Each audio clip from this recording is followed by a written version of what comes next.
ساڵتانەوە بینەرانی ئازوو خۆشەویستم توانانەقیم لە بەرنامەی پەرلەمانی خەڵکەوە لەگەڵتان دەبم. بەرنامەیەم جارەمان لەسەر دەرچوانی دانەمەزراوە لە هەرێمی کوردستان کە ژمارەیان یەجگار زۆرە و لە چەندین خولی زانکۆ و پەیمانگاکاندا تەقەڕوجیان کردووە تاوەکو ئێستا نە لە کەرتی حکومی دامەزراون و هەلی کاریانیش لە کەرتی تایبەت دەست نەکەوتووە. پرسی دەرچوانی زانکۆ و پەیمانگاکان خەمێکی گەورەیە بە نسبەت زیاتر لە 250,000 دەرچووی زانکۆ و پەیمانگاوە. چارەسەری کێشەکەیان یان دەبێت حکوومەت دار بمەزرێنێت لە کەرتی گشتی و حکومیدا یان دەبێت هەلی کاریان بۆ بدەزێتەوە لە کەرتی تایبەتدا. بەڵام ئەم چارەسەرە تاوەکو ئێستا نەبینراوە. ئەمە سەرباری ئەوەی کە چەندین بەڵێنی بەرپرس و بە تایبەت لە کاتی هەڵبژارنەکاندا لایەنە حزبیەکان دروشمی سەرەکیان هەندێک جار هەلی کار بووە. ئەمە نەک یعنی بۆ ئەم دەرچوانە خەمێکی گەورەیە بەڵکو خەمیشە بەسەر کۆمەلگاوە کە ڕێژەی بێکاری بە ڕێژەیەکی بەرچاو زیاد دەکات. لە کاتێکدا لە ئێستادا لە عێراق لە حکوومەتی فیدراڵی دامەزراندن دەستی پێکردوێتەوە. بۆچی لە هەرێمی کوردستانە ماوەی چەندین ساڵە خەریجەیە لە 2010 تەخەڕوجی کردوێتەوە کوێسا نەدامەزراوە نە هەلی کارێکی لەم هەرێمەدا دەستکەوتووە. ئەم پرسە چۆن دەبێت چارەسەر بکرێ بە نسبەت ئەم ژمارە زۆرەی دەرچووی زانکۆ پەیمانگاکانەوە و هەروە کاریگەری لەسەر ئاستی زانستی فێربوونی ئەو خوێنکارانەی کە دەچنە زانکۆ پەیمانگاکان چی دەبێت کە وە بێ ئومێدبوونیان بەرەو کوێ سەر دەکێشێت کە تەخەڕوج دەکەن و هیچ هەلی کارێکیان دەست ناکەوت و لە ماڵدا دەنیشن. من ئەم شەو ئەم گفتوگۆیە لەگەڵ هەریەک لە بەڕێزان دکتۆر شێرکۆ حەمەمین مامۆستای زانکۆ کە لێرە لەگەڵم ئامادەیە. دکتۆر زۆر بەخێر بێ. هەروەها مامۆستا عەتا ئەحمەد جێگیری سەرۆکیەتی مامۆستایانی کوردستان. سوپاس مامۆستا جەنابشن لەگەڵمی. هەروەها کۆمەڵێک دەرچووی زانکۆ پەیمانگا کە دانەمەزراون لێرە لەگەڵمان ئامادەن. دەمەوێت وچمە لای میوانەکانم دکتۆر شێرکۆ دووبارە بەخێر بێ. ینی گوێت لەم دەرچۆ دانەمەزراوە بوو لە دڵنیام لە خەمەکانیان تێگەیشتون چەندی ناڕزایەتیان دەربرەوە ژمارەشیان ێژگار زۆرە. بۆچی لە هەرێمی کوردستان ینی پێشتر بە بیانوی قەیرانی دارایی لە ئێستادا بۆ کار ناکرێت ئەم دەرچوانە ینی چەندین خول لە زانکۆ پەیمانگاکان دەرچوون و دانەمەزراون بێکار ماونەتەوە. سەرەتا سڵاو لە ئەم بەڕێزانە و لە هەموو بینەران و لە جەنابیش و لە مامۆستاعاتاش. بێگومان حەقێکی تەبیعی خۆیانە. ئینسان کاتێک کە خوێندن تەواوەکە بڕوانامەیەک بەدەستێنێ حەقێکی تەبیعی خۆیەتی بەپێی ئەو بڕوانامەیە کارێکی دەستکەوێت. جا لە کەرتی حکومیە بیا لە کەرتی گشتیابیانی ئەمە مەبدەیەکە و پێویستە جێبەجێ بکرێت نەگلێرە لە هەموو دنیاکار لەسەرە ماکرێت کە ئینسان حەقی خۆیەتی لە وڵاتێکە ئەژی کارێکی بێ بەپێ و کارە ژیانی ڕۆژانەی خۆی ڕێک بخە. ئەمە لە 100% من پشتیوانیانم وە کاتی خۆشی ئێمە بەردەوام لەگەڵ خەمەکانیان بوون و ئەوەی کە لە ئیشی ئێمە بووە بەردەوام لەگەڵیان نابوون. یەکێک لە مشکلە هەرە گەورەکان کە وەکو خۆشیان باسییان کرد لە ساڵی 2013ەوە پرۆژەیاسای بودجە بە هیچ جۆرێک لەم هەرێما نەماوە کە ئەمە خاڵێکی زۆر سەرچێت. چکە لە ناو پرۆژەیاسای بودجە لە تەنیشت باڵێن داهات و خەرجیەکانەوە ڕێخستنەوەی میلاکاتیشی تایە. ینی هەموو ساڵێک کە پرۆژەیاسای بودجە ئەڕواتە پەرلەمانی کوردستانەوە کە تا 2013 هەبووە لە دوای 2013 نەماوە نیسبەتێک دامەزراندن هەبووە. جا کەم بۆ یا زۆر بووە بەڵام تا ئەو سەردەمە نیسبەتێک دامەزراندن هەبووە چونکە هەموو وەزارەتێک خەرجی خۆی تەقدیمەکە پێداویستەکانی تەقدیمەکە لە بودجە دەرەکەوێتوانە. اینجا کەواتە یەکێک لە مشکیلە هەرە سەرەکیەکان کە ئەم هاوڕێ بەڕێزانە کە بە تەقدیری من ڕەنگە ساڵانە نزیکی 28,000 خوێنکار لە زانکۆ پەیمانگاکان دەربچن کە بەم جۆرە کەڵەکە بووە ئەوەیە کە پرۆژەیاسای بودجە نەماوە کە ئەمە بەڕاستی حکوومەت لێ بەرپرسە. ینی چونکە هەموو حکوومەتێک دەبێت ساڵانە هەم حیساباتی ختامی هەبێ واتە ساڵی پێشوو پاری چۆن سەرف کردووە و هەمیش پرۆژەیاسای بودجە هەبێ بۆ ساڵی ئایندە. بۆ نمونە ئەمڕۆ لە یەکێک لە ئەندامانی لیژنەی دارایی لە پەرلەمانی عراق ئەڵێ لەبەرەوەی حکوومەت کورتێنانی پڕ کردوێتەوە و نرخی نەوتیش بەرز بووەوە بڕیاری داوە دامەزراندن بکاتەوە. ینی ئەمە حکوومەتێک کە مەسئولیەتی هەبێ سەرەکیەکە بۆ بودجە دەگەڕێنیتەوە ئەی هۆکاری چی بووە کە بودجە نەبووە لە 2013 بە بڕوای من هۆکاری سەرەکی نەبوونی بودجە کۆمەڵە بیانوو بووە کە کاتی خۆشی و من دەیانجار لە بەرنامەشا قسەم لەسەر کردووە هیچی بڕوا پێهێنەر نەبووە. مەسەلا حکوومەت ئەڵێت شەڕی داعش ڕوویاوە بەشە بودجەی هەرێم لە بەغداوە بردراوە نرخینەوە دابەزیوە بۆیە من تەنها توانیومە ئیداری هەرێمەکە بەم بەو شێوەیە کە هەمومان نەزانین بە سیاسەتی ڕوبعام و چەو تا دوایی. بەڵام بە بڕوای من ئەگەر دینارێکیش بێت ئەبێ پرۆژەیاسای بودجە هەبێ کە وەختێک کە تۆ نەزانی هەرێمەکە و وڵاتەکە و داهاتی چەنە خەرجی چەنە واتە ناشەفافیت هەیە واتە گەندەڵی هەیە واتە بەهەدەردان هەیە بە بۆچوونی من حکوومەت زیاتر مەبەستیەوە بووە ئەم شتانە لە تاریکیە ببێننەوە و سوء ئیسیفادەی لێ بکرێت بۆ ئەشخاصی ناوحیزبە دەسەڵاتدارەکان یاخود بۆ مەرامی تر یعنی من بۆ خۆم مقنیع نیم بەو بەهانانەی کە حکوومەت هێناوێت کەواتە یعنی بابەتێکەیە لێرەدا کە بودجە بە هەر بیانویەک جێبەجێ نەکرابێ لە هەرێمی کوردستانە خۆ ئەبێ ئاگاداری ئەو لێکەوتانە بووی کە بەوەی نەبوونی بجۆ بە نمونە ئەم ژمارە زۆرەی یعنی خەریجی زانکۆ پەیمانگاکان کە بێکار دەمێن ناتوانانی تۆ هیچ شتێکیان بۆ بکەیت لێکەوتەکە ئەگەر بودجە نەبێ لە هەرێمی کوردستانە بەرەو کوێ دەچێت ئەم هەموو خەریجە تازە زۆر بۆ ژمارەیان چیان لێ بکرێت یعنی کەرتی تایبەتیش بۆ خۆتان دەزانن بێگومان تەمان یەکێک لە چارەسەرەکان ئەوەیە کە لە ڕاستیە ساڵانە ئەمە هەبێت و بۆ چکە ساڵانە هەم خەڵک خان نشینە بێ لە هەموو فەرمانگەکانە هەم خەڵک بە هۆکاری جۆرا و جۆر کۆچەکە ئێرە بەجێ هێڵێ هەم ینی هەمومان ئینسانین قابلی ئەوەین کە ژیانمان کۆتایی پێ بێت ڕۆحی هەر کەسێک شاد بێت کە ژیانی کۆتایی پێدێت و وەچێتەوە بارەکەی خوا ئەمەش بۆ خۆی نیسبەتێک واتە بە دووسێ ڕێگای جیاواز ساڵانە خەڵک لە فەرمانگەکانە ژمارەی کەمە بێتەوە و پێویستیان ئەمانە پڕ بکرێتەوەوانە نقطەیەکی تر لە ڕاستیە گرنگە زۆر گرنگە کە ئێمە کاتی خۆشی زۆر کارمان لەسەر کرد بەڵام بەداخەوە لە بەروی ئێمە زۆرینە نەبووین نەماتوانی ئەوە جێبەجێکەین ئەبێ یاسایەک دەرچێت لە پەرلەمانی کوردستانەوە کەرتی تایبەت ڕێک بخات و ئەوانەی کە لەناو کەرتی تایبەتا کارەکەن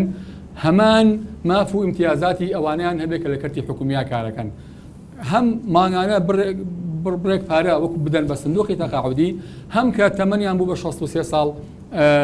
تەقاعود دەکرێن لێرە کاکتوانە بۆیە بەشی زۆری خەڵک چاوی لەسەر ئەوەیە کە لە کەرتی حکومیادا بمەزرێت چونکە ئایندەی مسۆگەرە زمانی تایە و ترسی ئەوەشی نییە مەسەلا مدیری فەرمانگەکە بەدڵی نەبێ بڵێت تاوا کاکە تۆ ڕاژەکە کۆتایی پێیا و هەرچەندە تەداخلاتی حیزبی لێرەش بەڕاستینیان بڕین هەبووە لە ململانی سیاسیە بە تایبەتی لە کەرتی ئەمنی و عسکەریە ئینتیمای حیزبی و نەبێ بۆ پارتی بێچێتی ئەسڵەن جێت نابێتەوە بەڵام بەگشتی خەڵک چاوی لەسەرەوەی لە کەرتی حکومیادا بمەزرێ چۆ زمانی تایە داگە تۆ هاتی بە یاسا ئەم زمانە و گواستەوە کەواتە پرسیارمە بێ حتمما دکتۆر لەسەر ڕۆڵی پەرلەمان لەو زەمانەتە لە نێوان حکوومەت و کەرتی تایبەتی شادیە وڵات مامۆساعەتە تۆ ینی لە یەکێتی مامۆسایان چۆن ینی لەم گرفتەی دەرچوانی دانەمەزرا و ڕوانی وتانەوە لەگەڵ حکوومەتا کۆبوونەتەوان کردووە باسی چیتان کردووە ئەو ڕاژانەی کە ئێستای ئایا پێویست دەکات مامۆستایە کە خەریجە چەند ساڵە دەرچووی زانکۆیە دابمەزرێنێتێت لە ئێستادا بەناوی خی گەورە میهرەبان سلااوتان لەبێت سلااو لە بینەرانی خۆشەویستی نارتی من ئەوەی کە ئەیبینم لە هەرێمی کوردستانە شتێک نییە بەناوی حکوومەت دەسەڵاتێک هەیە و دوو حیزب ئەیبەن بەڕێوە ئەمە ژوای کردووە ئینتیمای خەڵکی نەهێشتووە و خەمی هاوڵاتی لە وڵاتە خەمێک نییە حکوومەت گرتپێتی ئەستۆی خۆی چکە ئەو خەڵکەی کە دەرچوون خەڵکی وڵاتن چۆن ئەو خەڵکەی کە ملیارەها دۆلار کەڵەکە ئەکەن لە داهاتی ئەم وڵاتە چۆن ئەو مافی هەیە ئەم خەڵکەش کە دیگە دەرچووی پەیمانگا و زانکۆکانن هەمان مافیان هەیە بەڵام کاتێکە کە حکوومەتێ نابێ و بەرنمەیەکی نییە و استراتیجێتێکی نییە لە خەمی هاوڵاتیانە نییە ئیتر بەرنمەیەک نابینی کە مەسەمبیل لە داهاتووی هاوڵاتیەکانی کاتەوە تر دەرچووی هەر بەشێ بە لە بەشەکان ئەوەی کە پەیوەندی بە یەکێتی مامۆستایانی کوردستان و بڵین بەشەکەی ئێمە وەزارەتی پەروەردە و خوێنی باڵاوە هەیە ئێمە ئێستا ئاگادار بین نزیکی 18,000 وانە بێژەیە کە دانەمەزراون کە لە سەدا 20 وەزارەتی پەروەردە پێکەهێنە میلاکی وەزارەتی لە سا 20 وەزارەتی پەروەردە وانە بێژ پێشی ئەهێنێ زۆر نامەعقولە تۆ 5-6 ساڵ ئەم خەڵکە هەڵە خەڵەتێنە و یان هێنە یان بە ئەوانیش بەدەر نەبوون مامۆستا لە ناڕزایەتی دەربڕین و ینی بە کەمترین ماف زۆرترین ئەرکیان پێجەبەجێکات چونکە وانە بێژێک چی بکە ینی ناچارە لە جاتی کە لە ماڵەوە بێت ئەدە قەینا بچم 200,000 دەستکەوێ باشتر لەی کە بەتاڵ بن بەڵام لە کاتێک ئەم وانە بێژە نادەن کە حکومەت ستەمی لێکە هەرکە بکرێتی بەوانە بێژ بۆ خۆی زۆڵمە بۆ چونکە ئەم خەریجە مافی خۆیتی دامەزرێ مافی خۆیتی بێتە گرێبە چونکە ئەو ئەرکەیوانە بێژە جێبەجێیەکە لە وەزارەتی پەروەردەیە هەمان ئەرکە کەمیلای چێ جێبەجێەکە ئیمتیازی هاتوچۆی هەیە و بڕوانامەی هەیە و مناڵی و هەموو شتێکی هەیە باشە کەواتە بۆچی یعنی ئەموانە بێژانە لە ماوەکانی ڕابردوودا و بە ئێستاشەوە نەکراون بە میشەیکەوەندە وەزارەتی پەروەردە پێویست بێتی و لە بری ئەوانیش بەشێک لەو دەرچووە دانەمەزراوانەی کە هیچ کاریان نییە بۆی داهاتێکیان دەستکەوێت لە بری ئەوان بکرێن بەوانە بێژ ئەمە حەلێکی وەسەتە فعالی کۆتایی نییە بە نسبەت حکومەتەوە بەڵام هیچ نەبێ ڕەنگە بە نسبەت ئەمانەوە باش بێ هیچ کاتێک دامەزراندن لە وەزارەتی پەروەردە و خوێنی باڵا ڕانەگیراوە لە ساڵانی ڕابردووە باش ئێستا ئێمە زۆر بەلامانەوە سەیرە یعنی پەروەردە پەکی کەوتووە یعنی چکە وانە بێژەکان کە مافی خۆی نایەتێ ناتوان ئەرکی خۆی جێبەجێ بکات چکە تۆ وانە بێژە بە ئەچێت ڕێگەیەکی دوو دەبڕێت بۆ لادەیەک ینی خطورەتی ڕێگە و مەسەفی ڕێگە و دایان شتیکە هەیە کەمترین مافی ئاياتێ حکوومەت بەرنامەی نییە یعنی من بە قەناعەتیمانی کێشەی سەرەکی ئەم حکوومەتە بێ بەرنامەیە یعنی ئەو داهاتی کە دەسی ئەکەوێت ئیتر لە گومرگ و لە نەوت و لە هەموو ئەو داهاتی باجووانی کە هەیە زۆر لەوە زیاترە کە ئەتوانێت بە ئاسانی بەرنامە ڕێژی بکە ساڵانە هەر هیچ نەبێت جێگەی خانە نشینەکان جێگەی ئەوانەی کە کۆچ ئەەکەن کەوانەی کە ئەبنە مۆڵەت دابمەزرێنێ ئیتر لە بەشە جاجەکانە تام بەعزیشیان بۆ مامەسایەتی ئێمەسە نووسەرمان پێویستە ئێستا پاسەوانی زۆربەی قوتابخانەکان پاسەوانی نیە زۆربەی قوتابخانەکان کارگوزاری نییە بەشێکی زۆر شاغی لە ناو ناوەندەکانی خوێندنا هەیە حکومت ئەمانە هەمووی ئەیبینێ و ئەژدانێک ئەمە زەرری هەیە ئەژدانێک بۆ باچی نییە حکومت کێشەی نییە کێشەی ئەو حکومت ئەوەیە باکی لە بێکاربوونی 250,000 دەرچویزان باکی بە خەڵک نییە یعنی ئێستا حەزەکە ئەوشی دامەزەوە بمرێ بۆی پاشپاری نهاتێ مەعاشی نهاتێ ئەو کەی باکی بە هاوڵاتی ئەم وڵاتە هەیە تا بەرنامەی بۆ دابرجێ چۆن ژیانی ئەمانە مسۆگەر کات یعنی ئەو داهاتی ئێستا هەیە لە هەرێمی کوردستانە خەڵکانێک هەیە مەسەلەن ڕۆژانە ملیۆن دۆلاریان دەسەکەی ڕۆژانە ملیار دیناریان دەسەکەی باشە بۆ ئەوەی دەسەکەی لە داهات بۆ ئەو دەرچووە پێی ڕەوا نبینی دامەزێ مانگی 500,000 بیتێ لەبەرەوە بەڕاستی حکوومەت ئەبێ ئەگەر نیشتیمانیانە بیر ئەکاتەوە ئەگەر حیزبیانە چونکە ئێستا بەڕاستی حیزب لەناو حیزب بنەماڵە لەناو حیزبەکەیە لە پێش هەموو شتێکەوە لە پێش هاوڵاتیەوەی لە پێش خەڵکی هەرێمی کوردستانەوەی حکوومەت بەڕاستی ئەگە حکوومەتداری کات دەبێت بەرنامەی هەبێت استراتیژیەتی هەبێت چۆن ئەم وڵاتە بەروکوێ بێ و ئەو دەرچوانە ساڵ لە دوای ساڵەوەی بەڕاستی بەرنامەیان بۆ دامنێ هەر ساڵی ژمارەێکە لێ دامەدێنە و کاتە بۆ شوێن نامێنێ وەکو دکتۆری باسی کرد کەرتی تایبەتیشمەیە ئەمڕۆ مەجالێکی باش هەیە لە کەرتی تایبەتە بەشێ لەم دەرچوانە بە حەق و بە ئیمتیازاتێک لە کەرتی تایبەتە جێگەیان کاتە ئەو کاتە بەڕاستی تا ڕادێکی زۆر دەکەم دەگەڕێمەوە لاتان دەچمەوە لای ئەم دەرچوانە کێتر دەوێت قسەمان بۆ بکات لەسەر ئەو معاناتانەی کە خۆیان هەیەە فەرمو قوربان 2013 72 کارمەندیە بووە ئێستا 42 هەیە خانشین بووە کەچی کەسیش نەخراوەتە نەخراوە شوێنەکەی لەناو شارەوانیە 82 هەبووە ئێستا 34 کەسیش نەخراوە شوێنەکەی بەڕزان وچانێک وەردەگرم و دواتر لە گفتوگۆکەم لەگەڵ میوانەکانم بەردەوام دەبم.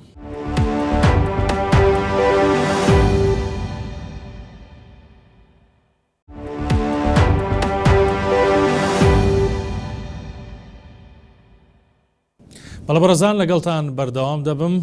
لا گفتوگۆکەم لەگەڵ میوانەکانم دکتۆر شێرکۆیانی گوێبیستی بەشێکی تر لە قسەکانی ئەم میوانانە بووی ینی پێشتریش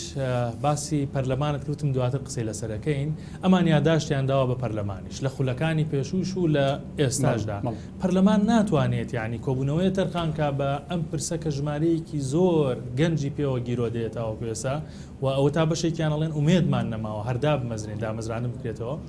بێگومان ینی من لە 100% پێشگیری هەموو قسەکانەکەم و بەداخەوە دەسەڵات کاری لەسەر بێئومێدکردنی خەڵک کردووە کاری لەسەرەوە کردووە کە خەڵک ئەم ئێرە بە نیشتیمانی خۆی نەزانیارەوە هاوڕێکە وتی نووسنگەکان گەنج هەموو جیاوازەکانیان دانێن بۆی فیزیەشی تووشیان دەستکەوێت و لێەوە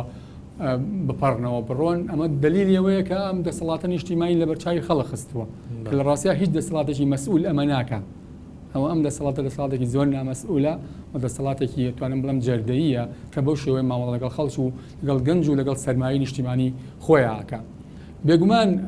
من لە قسەکانیش ماوتم وە خاڵێکی تریشی بۆی زافاکەم کە ئەکرێت لە ڕێی یاسای وە بەرهێنانیشەوە کە ئێمە کاتی خۆی لە ڕاستی کردمان و هەمواریشمان کرد ما بۆ سەرەوەی دەنگدانی لەسەر بکرێ چۆن بۆ یاسایەوە بەرێ یاسای سوودێکی بۆ بڵێ لە یاسای ژمارە 4 ساڵی 2006 یاسای وەبەرهێنانە تهدید نەکراوە مثلا کۆمپانیایەک چەند دەستی کاری ناوخۆیی بەکاربێنێ و چەند دەستی کاری دەرەوە بەکاربێنێ ئەمە گرنگە تهدید بکرێت ینی گرنگە بۆ نمونە با بڵێن ڕێژەی لە 150 یا ڕێژەیەک کە مەقبول بێت ئەوەندە پێویستە ئەم کۆمپانیای دەستی کاری ناوخۆیی بەکاربێنێ ئێمە کاتی خۆی کە یاسای زمانە فەرمیەکانمان دەرکرد یاسای ژمارە 6 ساڵی 2014 ئەومان چەسپانتیایە بە تایبەتی بۆ کۆمپانیەکانی پەیوەندیکردن و ئەوانی بواری ئینتەرنێت و پەیوەندیکردن گرنگە تۆ تا ئەندازیارێک یاخود تا کەسێکی ئێرە کە بە هەمان توانە بە هەمان زمان زانین بە هەمان ئەوەی کە تۆ پێویستێتی پێویست ناکات تۆ دەستێکی کاری دەرەوە بین ئەمە مەگەڵ ئەوانین کە خەڵک پێویستە یعنی طبیعیە ئیشیشی هەبێت و لە وڵاتاوەکو چۆن خەڵکانی ئێماڕۆن لە وڵاتەکانی تر ئیشان دەستەکەوێت ئەمە شتێکی زۆر ئاساییە و ماسایەکی نێودەوڵەتیە بەڵام لە هەموو وڵاتێکشە کۆمەڵە شت هەیە کە پێوەرە ئیسە بۆ نمونە هەرم گەنجاناگە بڕۆن بۆ دەرەوە پێویست یەکەم جار زمان فێر بن وانە ئینجا کاریان دەستەکەوێت ئەمە خۆ ئەکرێ تۆ لێرەش لە هەرێمی کوردستانە کۆمەڵە پێوەردا بنیت کە پێوەرەکان بۆ نمونە لە کەسێکی دەرەوە لەگەڵ کەسێک کە دەستی کاری ناوخۆییە بێگومانە بێ ئەفزەڵیت بدرێ بە دەستی کاری ناوخۆیی تا ئەوەی کە ئایا چۆنەوە چۆن ئەم بەسم یاسایەوە بەرهێنان بەڵام شتەکانن دێتێکەڵ بۆ دوکتۆر یاسایەوە بەرهێنان لەگەڵ گەنجا کردووە ڕێگادەم قسەکە تەواوکەی یعنی خەریجی ئایتی بووە کە بەشێکی زۆر معتەرەفە و زمانیشی زانیوە لە بری زمانێ 3 زمان بەڵام چەندی ساڵە بێکارە ئەوە پێت ئەڵێم چی وای کردووە سیستەم وای کردووە بێپلانی وای کردووە کە ئەو هاوڕێک قسەیەکی کرد کا کۆچەر کاڵێ تەسکی ئاسایش و پۆی وانە بوو لێرە بەداخەوە من ئەتوانم ینی ئەم قسەیە بکەم کەرتی تایبەت بووە بە کەرتی حیزبی یعنی حزب بۆ تایبەتی هەردوو حیزبی دەسەڵاتدار ئەوان مەسئولن لەو ئیشانە ئەوان مؤسساتی ئەمنی و شوێنەکانی تریان بەدەستەوەیە تەداخولەکەن بەڵێ لە دانانی خەڵکە ینی لێرە ئەتوانم بڵێم کەرتێکی تایبەتی فیعلیشمانیە لە هەرێمی کوردستانە کامە بە خۆی کێشەیەکی گەورەیە ینی من هاوڕەیەکەم کاتی خۆی لە وەبەرهێنان بووە ینی ئەوی دروشتێکمانە بوو کاتی خۆی لە وەبەرهێنان لە پشتی هەموو مەشروعێکەوە مەسئولێکەیە ینی لێرە لە هەرێمی کوردستانە بەڕاستی ینی ئەومە قسەی ئەوە نەقڵەکەم لە هەرێمی کوردستانە کەرتی تایبەت بە ئەندازەیەکی زۆر گەورە کراوە بە کەرتێکی حیزبی بۆیە ئەوە ڕوو ئەدات ڕاستەکەی تەداخلات هەیە لەلایەن ئەو دوو هێزە دەسەڵاتدارەوە و لە مەنتیقا بۆ مەنتیقا ڕەنگە تەداخلەکان شێوازی جیاواز بگرن بەڵام بە گشتی تەداخلێکی قورس هەیە لەسەرەوەی کە حەقی خەڵکێکە کوڕێت کە ناتوانێت و مەفروزیش نییە ئەنی هیچ مەفروز نییە گەنجێک کە توانای هەیە شیاوی هەیە چ پێویستی بەوە هەیە بڕای بڵای مەسئولێکی حیزبی دەستکێ بێنێت بۆەوەی لە شوێنەکە ئیشێکی دەستکەوێت کە بەڕاستی ئەمە لە یعنی بتوانم بڵێم بەعسیشی تێپەڕانوە ئەو ئوستوبە هەر مەسئولێکی حیزبی هەر حیزبی پەیڕەوی کات و ئەوانە جا ئەوەی چێکە لە گرفتەکان کە بەڵێ حیزب تەداخلی کردووە لە مەسەلەی کەرتی تایبەتە زۆر باشە مامۆساعەتە سەبارەت بە ینی پشتگیریکردنی ئەم گەنجانە کە ژمارەیەکی زۆر دەرچووی دانەمەزراوە وەکو ڕێکخراوەکان وەکو یەکێتی مامۆسایان ئێوە چۆن دەتوانن پشتگیریان بکەن و ئەو ڕاستی و دروستەی کە ینی بەشێکی لە سەرەتادا باست کرد کە میلاکات چۆنە و ڕاژە چۆنە و تا چەند حکوومەت پێویستی بەم گەنجانەیە دامەزرێن بەڵام دەست نابات بۆ دامەزراندنیان پشتگیریکردنی ئێوەمانان و ڕێکخراوەکان و ینی گەیاندنی دەنگیان تا چەند گرنگە لە ئێستادا بۆمان من وڵات سەرەتا ئەوەی کە گرنگە ئەو برابەرزانە باسییان کرد ئەم دەسەڵاتە ئیش زۆر لەسەرەوەکە کە خەڵک ناومێت کات خەڵک کۆڵ بە دانیشێت ئێتە لە هیچ شتێ ناکرێت هەموو شتێک کۆتایی هاتووە ئەمە غەڵەتێکی گەورەیە بەڕێزان ئەبێ بەڕاستیمە هەتا دو هەناسەمان هەوڵی خۆمان بێ خەباتی خۆمانکەین هەر کەسە لە ڕێگەی خۆیەوە هەر کەسە بە شێوازی خۆی ئەمە خاڵێکی زۆر گرنگە بەڕاستی ئمە شێوازی خەباتمان بگۆڕی ئینتر لە لێدوانێکەوە بۆ ڕاگەانەکانە لە خۆپشاندانێکەوەیە لە ناڕەزایی دەربڕین ئەمانە هەموو شتەکان لە هەرێمی کوردستان بە حیزبی کراون چۆن ئێستا حاڵی حاضر پەرلەمان پەکخراوە ئێستا پەرلەمان کە ئەوە دەستگایەکی ڕقابی بە قۆت وایە حکوومەتی محاسبە کردا لەسەر ئەم بێسەروبەری کە هەیە ولی لە ڕاستیدا پەرلەمان دەبێت ڕۆڵی گرنگیە بۆیەوەی ئەم گرفتەی ئەوە پەرلەمان پشتیوانی داخوازی ئەم خەڵکی کردا و کە مەسە پەرلەمانی خەڵکە پەرلەمان خۆی پەکخراوە لە ناویشانە سندیکاکان لە سندیکای ئێمەشە بە هەمان شێوە گوێمان بۆ گیرێ یاداشتەی ناڕزایی دەرەبێن مەسەر لەسەر وانە بێژان کە ئێمە پەیوەندیان ڕاستەخۆ بە ئێمەوە هەیە لەوە چێت 20 یاداشمان نابێت دەیانجا پرۆژەمان ناو بەیان نامەنێ باسی ئەوان دەکەین ڕاستەخۆ لەگەڵ وەزیری پەورەدە لەگەڵ وەزیری دارایی لەگەڵ وەزیری خوێندنی باڵا لەگەر سەرۆکاتی پەرلەمان لەگەڵ سەرۆکاتی حکوومەت باسی معاناتی وانە بێژمان کردەوە باسی گرنگی پرۆسی پەورەدە بەوانە کە دامەزرێن کە گرێ بەسییان لەگەڵ کرێت بەڵام کێشەی ئەم حکوومەتە گوێ ناگرێت و سندیکاکانیشی لە ئیش خستووە سندیکاکانی دەسەموو کردووە یانە سە سندیکای ئێمە من کە ڕاستە خۆم لەوێ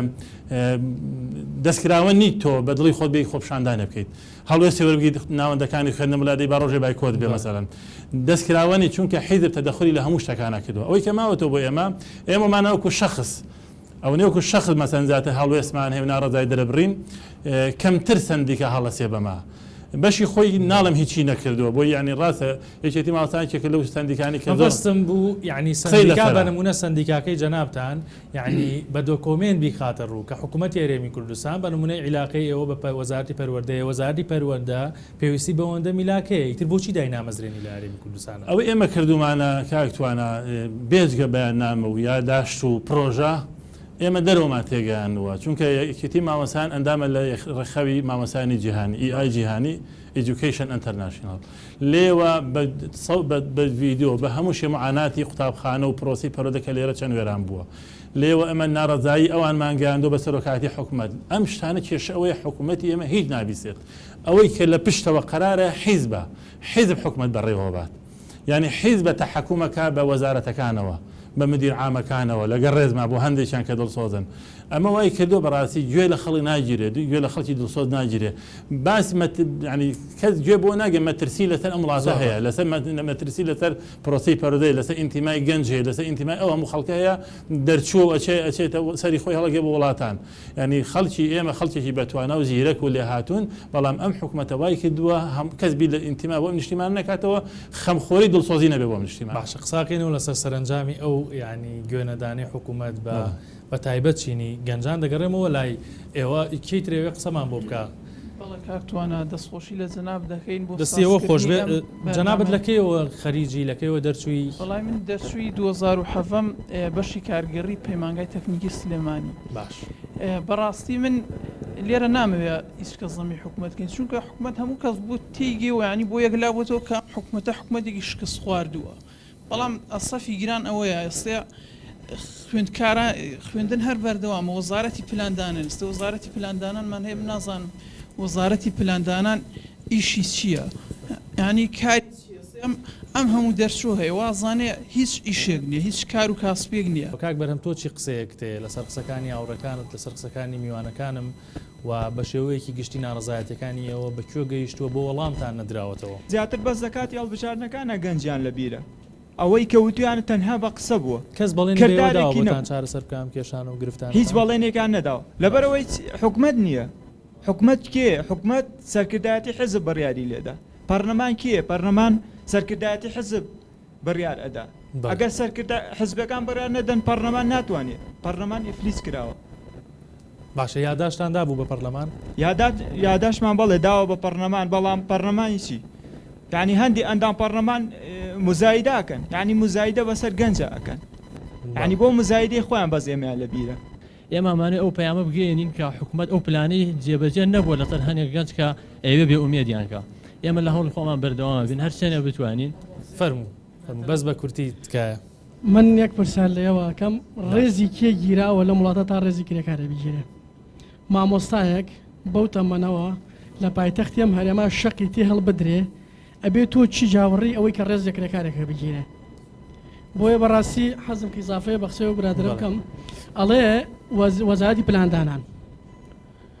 یعنی وەرە تۆ وەزارەتێکەوێ بەناوی پلاندانان خۆزگە یەکێک لە بری ئەم دوومیوانە بەڕێزەیەکێک وایە لە دەسەڵاتی سەرەوە ئەمڕۆ لێرە بواە بۆ بمان زانایە هەر نەبێ وەزی پلاندانان لێرە بە مازانە پلانی چییە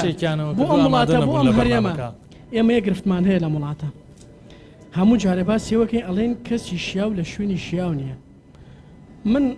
ئەم قسە بۆ مێژوەکەم لە سەرۆکی حکومەتەوە بە سەرۆکی حکومەتیشەوە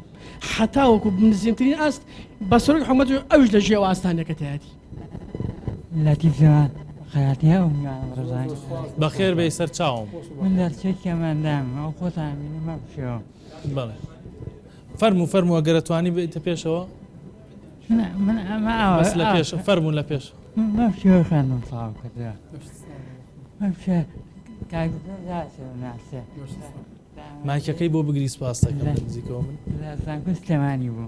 پێکەوە بووین 2011 خۆپشانان لەگەڵا کرد لەگە کاگی بدە 2000 و چەند تۆ خەریجی 11 بۆ 12 ژمێراریم تەواو کردووە کانیاگەی هەرمووی هەر کەسە نازانە ئەوانیان نامزانە دەستانەوەدم تیجی داواقمەوە وەڵڵا دەستانەوە تیجی داواقمەیە کانی ئەگەر منیان نانەمەدرێت ئێستا بژێوی ژیانت لەسەر چێکە خەریجی و دانەمەز ناوەڵا کەمەندایم بۆ نەکردم کەمەندامیشان بۆ نەکردن بەخوا بەڵێ چی داواکاریە کتێ ینی بەم شێوازە خەریجی لە حکومەت ناکرێت تێگەی نا هیچی زیاکە لە حکومەت نێوەزانە گەنجانەی پشتێک بگرین وێ حکومەتە تێوشێنی بەڵێ سپاست دەکەم ببوورە کاتم نەما ئەو کاتی مامەمەوە بیدەمە میوانەکان دواتر ئەگەر کات بمێنێ دەگەڕێمە وڵات دکتۆر شێرکۆیانی جارێکی تر گوێبیستی ئەم گەنجانە بووی ینی ئەمە بچی قسەی ئیزافەیە کتێ بۆوان بیکەوە دواتر لەسەر ئاستی زانستی زانکۆکان ئەم هەموو دەرچۆکەدا یعنی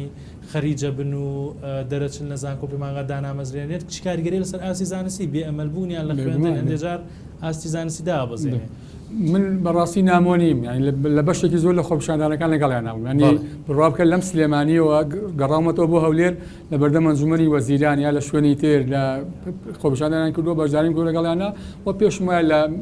ینی فەیسبوکی خۆما یاخود لە میدیاکان ناوشتانە هەمووی دیکۆمنتە و ماوە و جارێکی تر لە 100% پشگیریانەکەم و حەقی خۆیانەوە بەڕاستی ئەگەر لە ڕابردووە ینی ئێمە قسەمان لە سەروانەکە بەڵام ئەم کابینەی ئێستا ئەم کابینەی نوێمە مەسئولە لەوەی کە ئەم گرفتە چارەسەرکە چکە هەم داهات زیادی کردووە بە قسەی خۆیان وایە هەم بە حساب چاکسازی کراوە و بەشێکی زۆر لە موچەکەم کراوەتەوە بە فیعلی و خۆ ببزین ئەوەی کە موچەکەم کابینەی پرۆژه یاسای چاکسازی ئەبێ بزانین بە حساب نەیان دەوت 100 میلیارد دینار بە حکومەت دەگەڕێتەوە ێ باشە بە ئەم 100 میلیارد دینارە 50 بخاتە خزمەتی دامەزانی ئەمانەوە 50 بخاتە پرۆژەوە بەشێکی بخاتە خزمەتی بەرزکردنەوەی ئەو موچانەی کە موچەی کەمن با بڵین ئەوانەی لە پلەکانی کە موچەکانیان کەمە لە سلسلەی ڕاتبە پێویستە ئەمە بکە ئەنی ئەم کابینەیە بەڕاستی مەسئولە لەوەی کە ئەم کێشەیە ئەم گرفتە چارەسەرکە و سەبارەت بە ئاستی زانستی خاڵێکی تریش ویستم پێش زۆر بڵێم بێگومان ئیشی وەزارتی پلاندانان وەزارتی پەروەردە وەزارتی خوێنی باڵا ئەبێ ئەمە بەیەکەوە بن ئەم قسەیە ئێمە تازە نییە من لە پەرلەمانیش بووین بە دیکۆمنت بە نووسین ینی تەسلیممان کردو توانە بێ ئێوە ئاوا کارکەن ئەبێ وەزارتی خوێندنی باڵا وەزارتی پەروەردە وەزارتی پلاندانان هەتا وەزارتی کار و کاروباری کۆمەڵایەتیش ئەم چوارە بۆردیان هەبێ بەیەکەوە دانیشن بزانن بازار و خوێندن چۆن تەری بکرێ بەیەکەوە ڕەنگە هەندێک قسم هەبێ بەڕاستی پێویست نەکە ینی ئەوەندە خوێنکار وەرگێ ڕەنگە هەندێک قسم هەبێ پێویستکار خوێنکار زیاتر وەرگێتوانە این لە هەموو دنیا ئەمەیە تۆ بێ خوێندن و بازار تەری بکەی بەیەکەوە نقطەیەکی تر نەخێر بێگومان نایکەن ئەمان کاکتوانە ئەمان زیاتر هانی خەڵکەدەن بۆ کەرتی ئەمنی و عسکەری یعنی سە ئەو هاوڕیانە دڵنیام کات نییە بەس دوای خۆلیان بپرسە هەندێکجار ناچاریش بە ناچاری کە بەڵێ هەرێکیان لە منتیقەکەی خۆیان ئەزانەیە مەسا دامەزاندن لە ئاساییشا هەیە لە دژە تیرۆرا هەیە لە یەکەکانی هەفتا هەیە بەڵام لە کەرتی خزمەت گوزاریان نیە من جارێک تریژەم قسەیم کردەوە ئێستا ژێکەمەوە نزیکەی لە 152 موچە لە هەرێمی کوردستانە ئەڕوا بۆ کەرتی ئەمنی و عسکەری کە بە هەمووی حوفی ئەیە پێشمەرگە واسایش و دژە تیرۆر و پاراستن و زانیاری و بەرگری فریاکەوتن و زێرەبانی لەکوێی دنیاشتی وا بووە بەڕاستی وەیەکێک لە شتە هەرە سەیر و سەمەرەکان کە پێویستە بەڕاستی پەرلەمان لەسەرەمە ینی ئیقالەی حکوومەتکان ینی وەکو چۆن لێ حکوومەتەکە سەحبی سیقی لێ بکرێتەوە پێش ئەم کابینەیە نزیکەی 700 میلیاریان پێویست بووە بۆ موچە ئێستا بە حساب چارسازی کراوە بە حساب داهاتی خاڵەتەکان گەڕاوەتەوە ئێستا نزیکەی 159 میلیۆن ئەوێت ئەخر لەکوێی دنیا بووە تۆ موچە کەم کردوێتەوە بە لێبڕینەوە دابەشت کردووە هینی بەشێکی زۆر لە فیئاتەکانی کەم کردوێتەوە بە حسابی خۆشی بێ داهاتی خاڵەتەکان و کۆنتترۆل کردووە کەچی دامەزانیش نەماوە ئەوە هەموو ئەزانین دکتۆر زۆر کاتم نەماوە بەڵێ زۆر کاتم نەماوە پرسیارەکەم چی کاریگەرێکی لەسەر ئاستی زانستی یانێ مش خەتەرە بەنسبەت بە توێم کۆمەڵ بێگومان بەشێکی زۆری ئێستا با بڵین ئەو خوێندنیانە بە ئاراستەی بزنسنا ئەڕوا نەک بە ئاراستەی کوالیەتی و بە ئاراستەی زانستی ئەوانە کە ئەمە بەڕاستی تەسیرات لەسەر زانکۆ حکوومیەکانی شەبێت بێگومان ئەم گرفتە ئەگەر چارەسەر نەکرێ بە دڵنیایی کەفاعەتی علمی کەمە بێتەوە ئاسی زانستی داوازێ و خەڵک وای لێدێ ئیتر ناتوانێت پێشبڕشەی زانستیش بێت. زۆر باشە مامۆساعاتە باسی ئەوەت کرد کە ینی بێمتمانەی حکوومەت هیچ باکێکی نییە بە چین و توێژە جیاوازەکان بەڵام لە ئێستادا ینی بەرامبەر هەرچینێ هەر توێژێ بێمتمانە بێ یاخۆت باکی نەبێ بەرامبەر ئەم گەنجانە و ژمارە زۆرەی گەنج کە ینی توێژێکن لە کۆمەلگایە گەر ئاوا باکی پێیان نەبێ چ کارە ساتێک دەخڵکە لە داهاتوە لەم کۆمەلگایە. تەبان کاریگەری هەر ئێستا بینی شیرازەی کۆمەلگا بەو شێوە هێمن و ئاسایشی جاران نەماوە. ینی کاریگەری هەیە لەسەر پەیدابوونی توندی توژی و خۆکوشتن و ینی کۆمەڵە لەو حاڵەتانە. من بەڕاستی ئەو بەڕێزەم بینی و ئەوانی تر بە هەمان شێوە من یانێ وایە حکومەت هەزار جار خەجاڵەت وایە لە بەرامبەر ئەو هەموو خەڵکە دڵسۆز و باشەی ئەم وڵاتە کە دەرچوون و 16 ساڵ خوێندێتی بەلایانی کەمەوە ئەو ئاوا بێباک دانیشتووە وە لە جاتێ بیرکاتەوە کە مەسەرەن ئاسی زانستی و علمی بەرەو پێش بەرێ بۆی کە ئێمە ژێرخانێکی زانستی و باش لە وڵاتە بنیاد بنین ئێستا کەرتی پەروەردە و خوێنی باڵای کرۆتە تیجاری بەشێکی زۆر لە مەسئولەکان و بازرگانەکان دەستیان کردو بەکردنەوەی قوتابخانەی ئەهلی و زانکۆی ئەهلی و ئەمانە ئەمەی بۆ خۆی کێشێکی تر هەم خەریکی زۆرڕای لەسەرەوەی کە کاریگەری لەسەر ئاستی زانستی زۆر هەر ئێمە لەناو پەروەدا ئیشەکەی من سەرپەرشایی پسپۆڕیم ئاگام لێ ینی کە زۆر کاریگەری هەبووە لە کۆمەڵە ڕۆ یەکەم مامۆسا ئەو ئینتیما و خۆشەویستی نەماوە چکە حکومەت هەستەکە بێباکە بەرامبەر یعنی من حەدەکەم لێرا بڵێمەوەی کە دوکتۆر باسی کە لە ساڵ 52 بۆ سلکی عسکری ڕوا من تەحەداکەم حکومەت لە سەدا یەک بودجەی دانابێ بۆ پەرەپێدانی پرۆسی پەرۆدە و فێرکردن لە سەدا یەکی دانابێ بڵێ با من گەشە بم بە ئاسی زانستی پەرۆدی دەم هەرێمی کوردستانە نییە مەبەستی نییە نایە مەبەستی نییە یعنی حەزەکە خەڵک نەخوێنەوارێ بەڵام ئەوەی کە گرنگە ئێمە ئەم پەیامە بە خەڵک بگات ئەبێ خەڵک ئەمەی لەبیر نەچێتەوە ئەبێ خەڵک بزانێت چۆن مامەڵ لەگەڵ ئەم دەسەڵاتەیە ئەکات چونکە شەو چەند دوورە درێژ بێ هەر ئەبێ ڕۆژ بێتەوە ئەبێ ئێمە بە ئومێدەوە بژین و لەو کاتێک کە ئەوان پێویستان بە ئێمە بزانین چۆن تەعامل لەگەڵ ئەم دەسەڵاتەیە ئەکەین و چۆن سزایان ئەین ئەوی بە دەنگەکانمان بەڕاستی لەبەرەوە گرنگە بەڕاستی ئێمە ئەممان بیر نەچێتەوە کە ئەم دەسەڵاتە هەتا بتوانێت خەڵکە چەوسێنێتەوە ئەو کەسانی ئەوێ کە بنە کۆیلەی خۆی و ئەبنە دار و دەستەی خۆی ئیش بۆ ئەوکە. بەڵێ سپاس بۆ دکتۆر شێرکۆ حەمەمین مامۆستای زانکۆ و ڕوا سپاس بۆ مامۆساعات ئەحمەد جێگری سەرۆکی یەکێتی مامۆستایانی کوردستان کە لێرە لەگەڵ مامادەبوون سپاسانەکەم سپاس بۆ هەریەک لێوەش بمبورن ئەگەر یەکێکتان ویستی بێتان قسە بکەن و کاتی بەرنامەکەم هەرەوە نەبوو داوا لێبوردنتان لێکەم بەڕێزان من لێرەدا کۆتایی بە بەرنامەی پەرلەمانی خەڵکی ئەم جارەیەنم تا بە گەیشتنەوەمان کاتێکی شاد و خواتان لەگەڵ.